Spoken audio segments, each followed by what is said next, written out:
నన్ను చంపితే డిపార్ట్మెంట్ మొత్తం నిన్ను వేటాడుతుంది. ఐజీ నిన్ను వదలడు. అంత పెంచావు నన్ను. బొంగేం కాదు, అదంతా నువ్వు పోలీస్ అనుకున్నంత వరకేరా. నిజం తెలిస్తే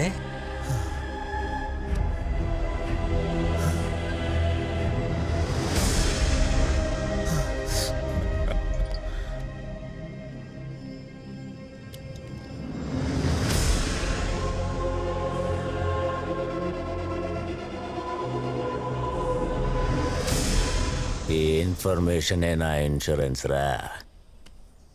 ఇప్పుడు ఐజీ వస్తాడు, నీ డెడ్ బాడీ చూస్తాడు, ఇష్టం లేకపోయినా ప్రెస్ మీట్ పెడతాడు. We have lost an extraordinary police officer అని చెప్తాడు.